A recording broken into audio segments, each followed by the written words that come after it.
आऊज़ बिल्लाहि मिनश्शैतानिर्रजीम बिस्मिल्लाहिर्रहमानिर्रहीम। शुरू अल्लाह के नाम से जो बड़ा मेहरबान और नहायत रहम वाला है। उम्मीद आप लोग खैरियत से होंगे और इस वीडियो में इंजीनियर फैसल आपसे मुखातिब है। आप देख रहे हैं डीएई और केमिकल इंजीनियर्स के लिए तैयार किया गया पाकिस्तान का सबसे बड़ा चैनल केमिकल इंजीनियरिंग एज टेक, जिसमें 800 प्लस लेक्चर्स मौजूद हैं और मजीद लेक्चर्स की तैयारी जारी है।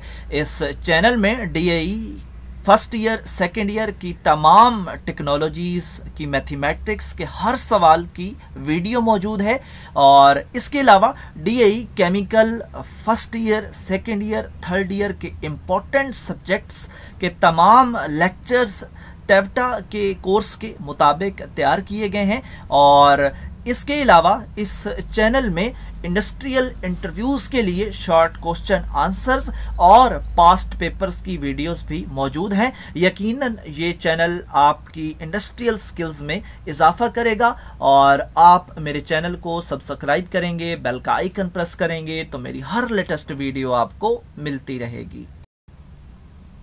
हमारी आज की वीडियो का टॉपिक है डीएई फर्स्ट ईयर की मैथमेटिक्स एक्सरसाइज 4.3 है और इस एक्सरसाइज के अंदर हम पार्शियल फ्रैक्शन की टाइप 3 के अकॉर्डिंग चलेंगे।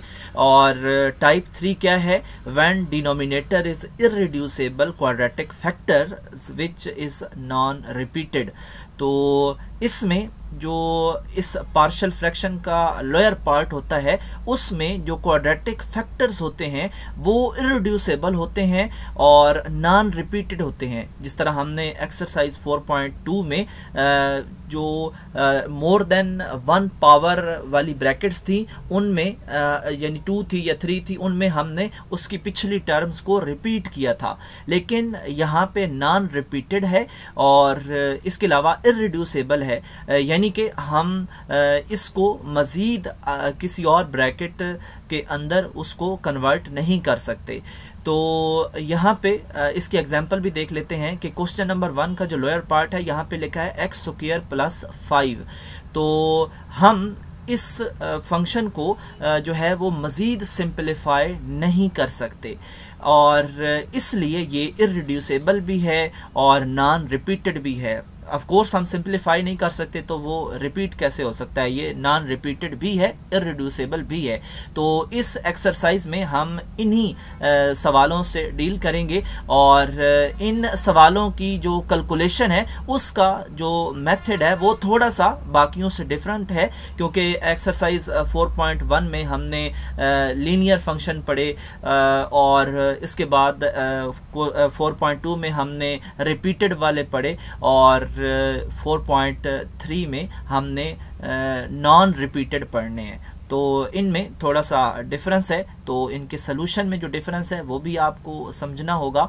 तो जो सिंगल पावर वाली ब्रैकेट होती है उसको तो हम नॉर्मल तरीके से डील करते हैं, लेकिन जो हमारी इररिड्यूसिबल क्वाड्रेटिक फैक्टर होता है उसका हम क्या इलाज करते हैं कि उसके अंदर ऊपर हम जो है 2 कांस्टेंट्स दे देते हैं। जिस तरह हमने x -2 को एक कांस्टेंट दिया है सिर्फ a, इसी तरह हम नॉन रिपीटेड को 2 कांस्टेंट्स देंगे और पहले कांस्टेंट को x से मल्टीप्लाई करेंगे। तो ये इसका सलूशन है। हमने ना इसको रिपीट करना है ना इसका कोई और सलूशन करना है, तो जस्ट हमने पहचानना है कि जो हमारा लोअर पार्ट है उसमें क्वाड्रेटिक फैक्टर क्या है और उसको हम कैसे सॉल्व करेंगे।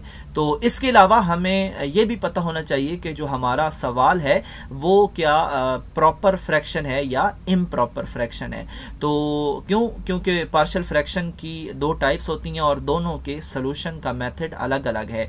तो अगर हम अपने सवाल के लोअर पोर्शन में जो दोनों ब्रैकेट्स हैं इनको आपस में मल्टीप्लाई करें तो हायर पावर क्या आएगी? 3 आएगी।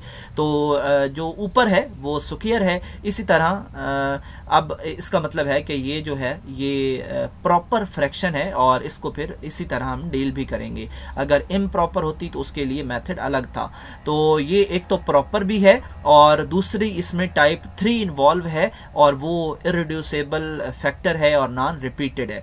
तो अब क्योंकि इक्वेशन नंबर 1 बन चुकी है, इसको हम बाकी जो है वो वैसे ही डील करेंगे जैसे सिंपल सवाल को करते हैं। और इसमें हम इस इक्वेशन नंबर 1 की लेफ्ट साइड पे आएंगे, लोअर पोर्शन को उठाएंगे और इसको लेफ्ट साइड पे भी मल्टीप्लाई करेंगे और राइट साइड पे भी दोनों फैक्टर्स के साथ मल्टीप्लाई करेंगे। जब लेफ्ट साइड पे करेंगे तो लोअर पोर्शन कैंसिल हो जाएगा और राइट साइड पे जब हम मल्टीप्लाई करेंगे तो ऑफ कोर्स जो चीज़ें कटेंगी, x-2 कैंसिल हो जाएगा और x² + 5a के साथ आ जाएगा। इसी तरह bx + c के साथ जब मल्टीप्लिकेशन होगी तो x² + 5 कैंसिल हो जाएगा और x-2 रह जाएगा और हम हासिल करेंगे इक्वेशन नंबर 2।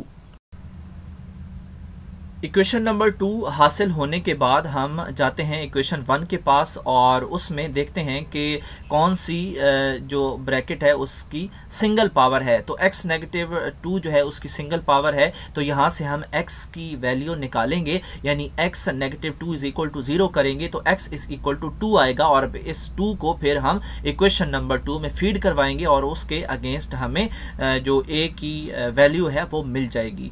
और जैसा कि आपको पता है कि जिन ब्रैकेट्स की पावर सिंगल होती है उनको तो हम डील कर लेते हैं, लेकिन जहाँ पे x की पावर जो है वो मोर देन 1 हो जाती है, स्क्वायर या क्यूब हो जाता है, तो उसको हम जो है वो कंपेयरिंग के मेथड से डील करते हैं। कंपेयरिंग का मेथड क्या है, उसको स्टार्ट करने के लिए हम इक्वेशन नंबर 2 में अमेंडमेंट करते हैं। और अमेंडमेंट क्या है कि हम इसको ओपन कर देते हैं, जहाँ पे मल्टीप्लिकेशन या कोई होल का स्क्वायर हो तो उसको ओपन करके हम a b और c और सबको आपस में जो है मल्टीप्लाई कर देते हैं।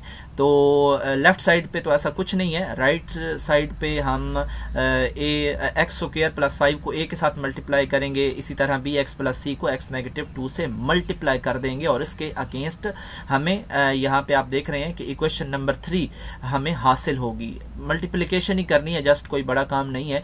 और अब हमने जो है वो कंपेयरिंग करनी है। कंपेयरिंग किस चीज़ की करते हैं? कंपेयरिंग हम करते हैं जो हमारे पास वेरिएबल की हाईएस्ट पावर होती है उसकी, और फिर इसी तरह जितनी हमें वैल्यूज चाहिए होती हैं हम उस हाईएस्ट पावर से पीछे चले आते हैं। तो अब ऊपर हमें जो है वो a की वैल्यू तो मिल चुकी है, लेकिन b और c की रहती है। तो b और c दो कांस्टेंट हैं, इसलिए हम इस कंपेयरिंग वाले मेथड में जो दो हमारे पास पावर्स हैं उनको डील करेंगे ताकि हम दो वैल्यूज हासिल कर सकें। दो पावर्स को कैसे डील करेंगे? सबसे हाईएस्ट तो x² है, तो x² के जो कोएफिशिएंट हैं इस इक्वेशन के लेफ्ट और राइट साइड पे उनको हम निकाल लेंगे और इक्वल टू कर देंगे। और यहाँ पे आप देख सकते हैं कि लेफ्ट साइड पे x² के साथ कोएफिशिएंट 1 है तो हमने यहाँ पे 1 लिख दिया। इसी तरह यहाँ पे a और b है। तो जब भी कंपेयरिंग करते हैं, इन 2 हों या 3 हों, इनमें से हमें 2 या 1 की वैल्यू मालूम होती है। यहाँ पे 1 की वैल्यू मालूम है तो दूसरे की बड़ी आसानी से आप निकाल लेंगे। और ये एक b की वैल्यू आ गई। अब हमें c की भी चाहिए, तो c की जो है वो हम उससे जो लोअर पावर है, यानी x² से जो लोअर पावर है x की पावर 1, उनके कोएफिशिएंट्स को उठाएंगे। तो लेफ्ट साइड पे 3 है और राइट साइड पे जो जहाँ जहाँ x है उनके कोएफिशिएंट्स आप -2b + c लिखेंगे। तो यहाँ पे जो आपको मालूम है, अब 2 तो मालूम हो चुकी हैं, तो आप यहाँ पे जो b की वैल्यू है वो डाल देंगे और इसी तरह c की वैल्यू आप बड़ी आसानी से निकाल लेंगे। और हमने यही काम करना होता है पार्शियल फ्रैक्शन में, a b और c की वैल्यूज़ को फाइंड करना होता है और इनकी फाइंडिंग के बाद हम जो है वो दे देते हैं इनको इक्वेशन नंबर 1 के अंदर, जहाँ जहाँ पे a b c है वहाँ वहाँ पे इनकी वैल्यूज़ को डाल देते हैं।